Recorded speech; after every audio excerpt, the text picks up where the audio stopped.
కడప నగరంలో వాతావరణం కలుషితం చేస్తున్న మైన్స్ వాళ్లను తీసేసిన ఉద్యోగాలు ఇవ్వమని బాధితులు నిరసన తెలిపితే వారిపై దౌర్జన్యం చేసి వీరి వెనకాల కృష్ణ చైతన్య రెడ్డి ఉన్నారని ఆరోపించడం సరికాదన్నారు. స్థానికులకు ఉద్యోగాలు ఇవ్వకుండా పులివెందుల నుండి తెచ్చుకుని దందాలు చేస్తున్నారు. పేదవానికి అన్యాయం చేస్తే వారి పక్షాన ఉంటామని తెలిపారు.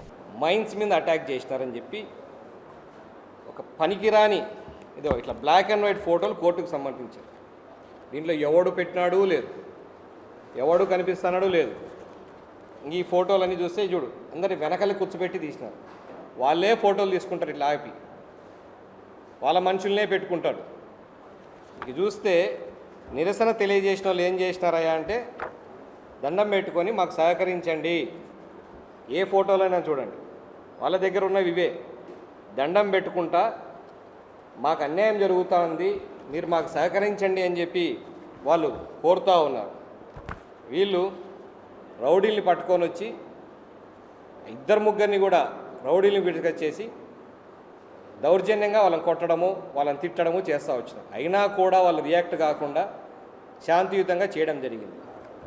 ఈ పక్క ఇది చేస్తూ వాళ్ళే చేసుకుంటూ వాళ్ళే అడ్డం పెట్టుకుంటా కోర్టుకు పోయి వీళ్ళు ఆపినారు. తెలుగుదేశం ప్రభుత్వం అండగా తీసుకొని చేస్తూ ఉంది. ఇన్ని రకాల అబద్ధాలు.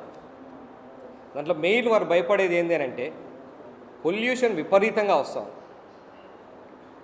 చెరువుల్లో అంతా పొల్యూషన్ పడుతూ ఉంది. పశువులు మేసే నీళ్లు కానీ ఇంట్లోకి వచ్చే నీళ్ళు కానీ అంతా పొల్యూటెడ్ అవుతూ ఉన్నాయి. ఇండ్ల మీద అంతా కూడా ఈ పొల్యూషన్ వచ్చి అట్లా పేరుకుపోతుంది మొత్తం అంతా కూడా. అవి కంప్లైంట్స్ అవన్నీ కూడా తీర్చండి అని చెప్పారు. బ్లాస్టింగ్ యాక్టివిటీ స్టార్ట్ చేశారు. ఇంతకుముందు మైన్ ఒక పక్క ఉంటే ఇప్పుడు ఊరికి దగ్గరగా వచ్చి స్టార్ట్ చేశారు. కంట్రోల్డ్ బ్లాస్టింగ్ చేయరు. విపరీతమైన సౌండ్స్. హార్ట్ అటాక్ పేషెంట్స్ ఉన్నారయ్యా, హార్ట్ పేషెంట్స్ ఉన్నారు, మీరు కంట్రోల్ బ్లాస్టింగ్ చేసుకోండి, గోడలు ఇబ్బంది పడుతున్నాయి, వైబ్రేషన్స్ వస్తాయని చెప్తున్నా కూడా వాళ్ళు ఏమి పట్టించుకోకుండా వాళ్ళు చేయడం జరుగుతుంది. పార్టీ వాళ్ళు అడిగినవి ఈ తీసేసిన ఉద్యోగాలు మేము ఏదైతే న్యాయబద్ధంగా మాకు చేయమని అడగడానికి వస్తే మమ్మల్ని సస్పెండ్ చేశారు. ఆ ఉద్యోగాలని మాకు ఇవ్వండి అని వాళ్ళు నిరసన తెలియజేస్తుంటే వాళ్ళ మీద దుమ్మెత్తి పోస్తూ దానికి రాజకీయ రంగు కృష్ణ చైతన్య రెడ్డి వెనకుండి నడిపిస్తున్నాడు. వాళ్ళ వెనకల ఖచ్చితంగా నేను ఉంటాను.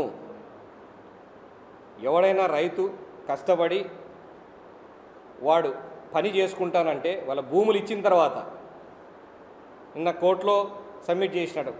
మాకు రోజుకు 3-4 కోట్ల రూపాయల నష్టం వస్తుంది. రోజుకు 4 కోట్ల రూపాయలు సంపాదిస్తున్నావు. ఈ ఒక్క ఫ్యాక్టరీలో నువ్వే చెప్పినావు, నువ్వే అఫిడవిట్ ఫైల్ చేసినావు. 4 కోట్లు రోజు సంపాదించే భూములు వాళ్ళు ఇచ్చారు మీకు. వాళ్ళ మీద ఎందుకు మీకు పగ?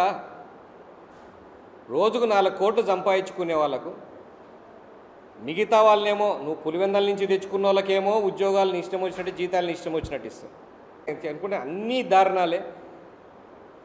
ఇంకొకటి, ఈ సిస్టమ్ మీరు చూస్తూ ఉంటే మీకు ఒకటి గుర్తు రావాలా, వాళ్ళే పని చేస్తారు, వాళ్ళకి అవతల మీద వేసేస్తారు. మీకు జరిగిన పోయిన ఎలక్షన్లో కూడా మీరు చూసినాం, ఒక మర్డర్ కేసు ఎవరు చేశారో అందరికీ తెలుసు, అది ఎవరి మీద వేయాలని చూసినారో తెలుసు. దాంతో ఒక గవర్నమెంటే ఫామ్ అయిపోయింది అట్లా అబద్ధాల వల్ల. ఇదే సేమ్ ఇప్పుడు జరుగుతుంది. తప్పులు చేసేది వాళ్ళే, ఆపుకునేది వాళ్ళే, బండ్లు ఆపేది వాళ్ళే, వీళ్ళ మీద క్లెయిమ్ చేయడం, దానికి మళ్ళా వీళ్ళ సపోర్ట్ ఉందని చెప్పడం. ఏ రోజైనా ఆ గ్రామ ప్రజలు తప్ప ఆ పోరాటంలో వేరే వాళ్ళు ఉన్నారా? ఆ గ్రామ ప్రజలు ఎవరైతే బాధితులు ఉన్నారో తప్ప బయట వాళ్ళు ఎవరన్నా ఆ పోరాటంలో ఉన్నారా? ఏదైతే దీక్ష పెట్టుకున్నారో వాళ్ళు ఆ దీక్షలో, ఆ శిబిరంలో ఎవరన్నా వేరే వాళ్ళు ఉన్నారా? ఎవ్వరూ లేరు. ఎక్కడ ఈ పొల్యూషన్లకు ఇప్పుడు మనం దాని మీద రైజ్ చేస్తే కొన్ని కోట్లు ఫైన్ వేయబడి జరుగుతుంది. ఈ బ్లాస్టింగ్ ఎక్కడ ఆగిపోతుందో అని భయంతో రివర్స్గా వీళ్ళు అడ్డం పెడుతున్నారని చెప్పేసి రివర్స్ అటాక్ మొదలుపెట్టారు. వాళ్ళకాడ చాలామంది క్రిమినల్ లాయర్లు ఉన్నారు. ఆ క్రిమినల్ మైండ్తోనే ఆలోచనలు చేస్తూ ఉంటారు. ఈ విధంగా అన్ని విధాలుగా ఫ్యాక్టరీ ఆ ఊరి ప్రజలకు నష్టం చేకూరుస్తూ ఉంది. మీరు మొన్న చూస్తే డిఎస్సి మీద, డిఎస్సిలో ఏ అక్రమాలు జరగలేదు, అయినా కూడా అక్రమాలు జరిగినాయి ఇదే చేస్తున్నారు.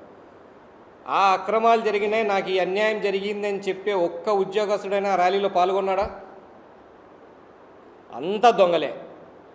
ఆ దొంగలు పాల్గొన్నారు వాళ్ళ కార్యక్రమాల్లో అని చెప్పి అదే తీసుకొచ్చి ఇక్కడ కూడా వీళ్ళు దొంగలనే చెప్తున్నారు. కానీ ఇక్కడ ఈ ఊర్లో ఆ ఊరి ప్రజలు తప్ప, ఆ గ్రామాలు ఎవరైతే నష్టపోయారో ఆ 3 గ్రామాలు 4 గ్రామాలు తప్ప వేరే వాళ్ళు ఎవరైనా పార్టిసిపేట్ అయ్యారా? ఎవరి మీద నీకు ఇన్ని కోట్లు సంపాదించుకోవడానికి అవకాశం ఇచ్చిన రైతుల మీద మీరు పడతా ఉన్నారు.